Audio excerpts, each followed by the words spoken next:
Hello everyone. आज हम करेंगे third part of our chapter light, shadow and reflection. Shadows. Have you ever noticed that when you walk during a clear sunny day, somebody walks along with you? Who is that? It is your own shadow which walks along with you.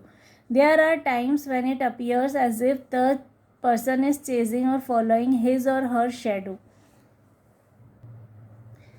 कभी आपने observe किया होगा कि जब हम चल रहे होते हैं और अगर धूप है तो क्या होता है ना, कुछ हमारे साथ साथ चल रहा होता है, तो वो हमारे साथ साथ जो चल रहा होता है वो क्या होता है, वो हमारी शैडो होती है, वो हमारी परछाई होती है।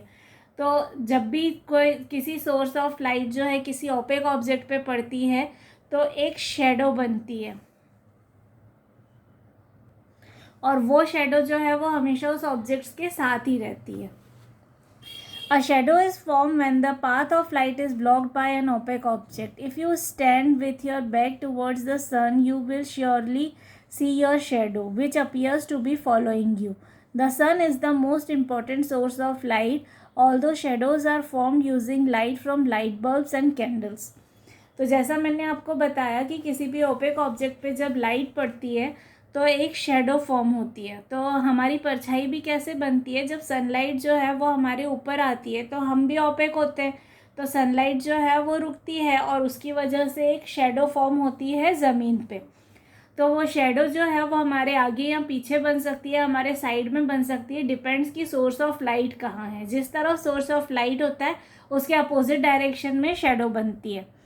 और ज़रूरी नहीं है कि शेडो जो है वो सनलाइट से ही बनती है, लाइट का प्रेजेंस होना ज़रूरी है, फिर चाहे वो सनलाइट हो, फिर चाहे वो आर्टिफिशियल लाइट हो, लाइट बल्ब से, कैंडल से, ट्यूब लाइट से।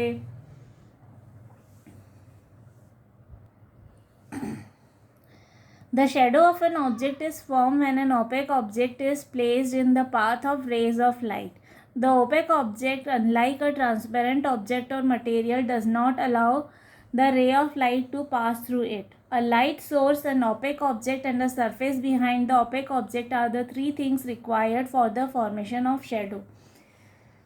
अब क्या होता है ना, ट्रांसपेरेंट ऑब्जेक्ट्स जो हैं वो तो लाइट को अलाउ करते हैं कि वो उनके थ्रू पास हो जाए, लेकिन ओपेक ऑब्जेक्ट्स जो हैं वो अलाउ नहीं करते। तो जब वो अलाउ नहीं करते लाइट को पास होने के लिए, तब शेडो बनती है। तो शेडो बनने के लिए तीन चीज़ों का होना बहुत ज़रूरी है। One, source of light, two, कोई ओपेक ऑब्जेक्ट, और तीसरा, ओपेक ऑब्जेक्ट के पीछे कुछ सरफेस होना चाहिए जिस पे शेडो बनेगी। अगर कोई सरफेस नहीं होगा पीछे तो शेडो नहीं बन सकती। जैसे आप इस फिगर में देखो, यहाँ पर ये सोर्स ऑफ लाइट है हमारा लाइट बल्ब, इसके आगे हमने एक ऑब्जेक्ट रखा, ओपेक ऑब्जेक्ट बॉल। तो जब ये लाइट जो है, हमको पता है लाइट स्ट्रेट लाइन में ट्रेवल करती है, तो ये लाइट की रेज जो हैं वो इस तरह से इसके ऊपर पड़ेंगी बॉल पे, तो बाकी जगह तो ये आसपास क्रॉस हो जाएंगी और सब दूर फैल जाएंगी, लेकिन जितने हिस्से में ये बॉल है वो यहाँ आकर रेज जो हैं वो रुक जाएंगी, तो इसके पीछे लाइट पड़ेगी नहीं और एक ब्लैक सर्कल सा बन जाएगा जिसको हम शेडो बोलते हैं। The light rays go past the boundary of the opaque object. This forms the outline of a shadow. The center of the shadow receives no light. It is a dark portion known as the umbra. The outline of the shadow receives some light from parts of the source of light. This lighter part is known as penumbra. अब जैसा मैंने आपको बताया कि जब source of light जो होता है वहाँ से जब लाइट आती है तो ये ओपेक ऑब्जेक्ट जो है उस लाइट को रोक लेता है, तो इसके पीछे जो है हमेशा एक डार्क इमेज बनती है जिसको हम बोलते हैं शेडो। तो अब क्या होता है ना, जब ये लाइट आती है तो लाइट जो है वो ये ऐसे आती है, ऐसे आती है, और मतलब रेज आती हैं वो दोनों तरफ से आती है। तो जो ये सेंटर वाला पोर्शन होता है ये तो ज़्यादा डार्क होता है, और जो कॉर्नर्स होते हैं, जो बाउंड्री होती है किसी भी ओपेक ऑब्जेक्ट की, वो जो है उसके थ्रू जो है लाइट थोड़ी थोड़ी सी पास होती है। तो यहाँ पर जो शेडो बनती है उसका आउटर पार्ट जो होता है वो लाइट होता है, और जो सेंटर वाला पार्ट होता है वो डार्क होता है। तो ये जो सेंटर वाला डार्क पोर्शन होता है इसको हम बोलते हैं अम्ब्रा, और जो ये लाइट पोर्शन होता है इसको हम बोलते हैं पेनम्ब्रा। Activity 4.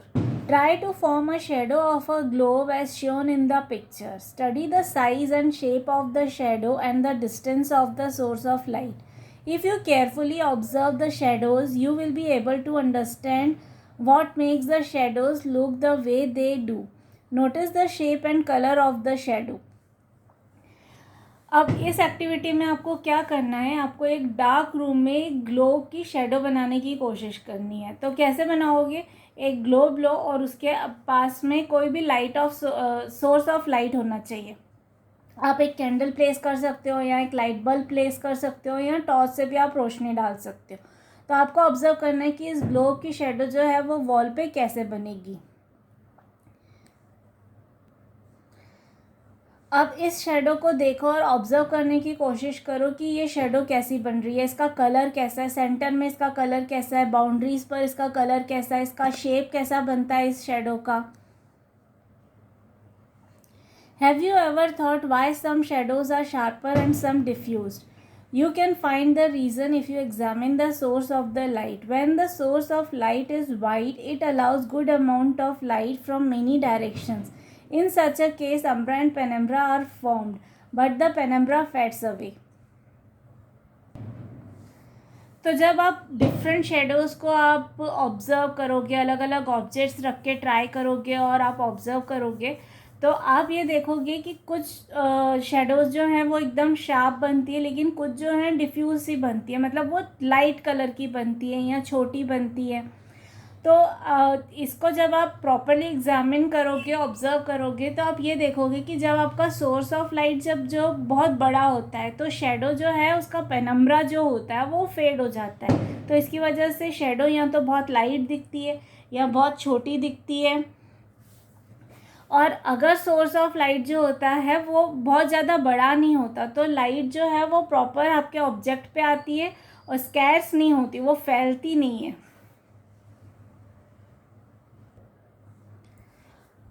वो डिफ्यूज़ नहीं करती है आपकी इमेज को, आपकी इमेज नहीं, शेडो को. तो जब सोर्स ऑफ लाइट जो है वो छोटा होता है तो हमारी शेडो जो है वो छोटी बनती है, शार्प बनती है. छोटी नहीं, वो शार्प बनती है. और जब हमारा सोर्स ऑफ लाइट जो है वो बहुत बड़ा होता है तो हमारी शेडो जो होती है वो शार्प नहीं बनती है.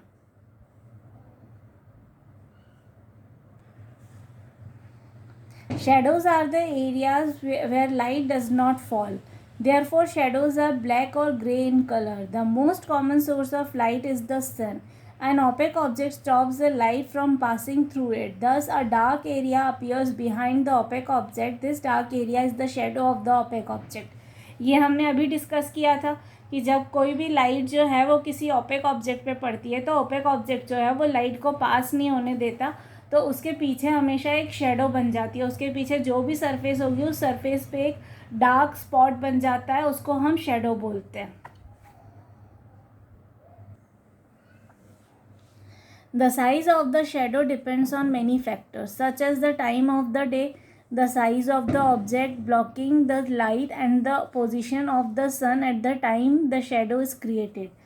अब साइज़ जो है शेडो की वो कैसी बनेगी, वो कई सारे फैक्टर्स पर डिपेंड करता है. उस टाइम क्या टाइम हुआ है, सन की पोजीशन क्या है और ऑब्जेक्ट की साइज़ क्या है, जो जिस ऑब्जेक्ट की हम इमेज देख रहे हैं उसकी साइज़ क्या है. The length of a shadow changes significantly throughout the day. The length of the shadow is proportionate to the position of the sun. At sunrise, the height of the shadow is longer than the midday. So, the shadow of the object blocking the sun will be longer than in the middle of the day. Similarly, at sunset, the shadow will be longer than in the middle of the day. Although the shadow will form in the opposite direction to the shadow at sunset, in the afternoon, shadow is shorter in length as compared to morning and evening. This is simply because the shadow is always formed behind an object that is facing the sun. अब shadow की size या length जो है वो change होती है, depends कि source of light कैसा है. जैसे दिन के टाइम पर जो हमारी शेडो बनती है, मतलब अगर वो शेडो जो है वो सोर्स ऑफ लाइट उसका अगर सन है तो शेडो कैसी बनेगी? तो मॉर्निंग टाइम में हमारी शेडो जो है वो बड़ी बनती है, नून टाइम में शेडो छोटी बनती है और इवनिंग टाइम में शेडो वापस से बड़ी हो जाती है। लेकिन इवनिंग टाइम में जो शेडो बनती है उसकी जो डायरेक्शन होती है वो मॉर्निंग टाइम की डायरेक्शन से अपोजिट होती है। अब फॉर एग्जांपल अगर यहाँ से सन राइज हो रहा है तो शेडो जो है वो यहाँ पर बनेगी, फिर नून के टाइम सन जो है वो ऊपर आ जाएगा ऑब्जेक्ट के ऊपर, तो इस ऑब्जेक्ट की शेडो यहाँ पर बनेगी। और इवनिंग टाइम में सन जो है वो सनसेट होगा तो इस साइड आ जाएगा, तो इसकी शेडो जो है वो यहाँ पर बनेगी। तो जब मॉर्निंग में शेडो बनेगी तो ये बड़ी बनेगी, नून में जब बनेगी तो छोटी बनेगी, और इवनिंग में जब बनेगी तो वो बड़ी बनेगी। अब ये डायरेक्शन क्यों चेंज हुआ? क्योंकि सन की पोजीशन चेंज हुई। हमने देखा कि जब भी शेडो जो बनती है वो हमेशा ऑब्जेक्ट के पीछे बनती है, दैट इज़ जिस तरह सोर्स ऑफ लाइट होता है उसके अपोजिट डायरेक्शन में। तो मॉर्निंग में सन जो है वो ईस्ट डायरेक्शन में होता है तो हमारी शेडो जो है वो वेस्ट में बनेगी, और इवनिंग में सन जो होता है वो वेस्ट डायरेक्शन में होता है तो हमारी शेडो जो है वो ईस्ट डायरेक्शन में बनेगी। शेडो हमेशा ऑब्जेक्ट के पीछे बनती है।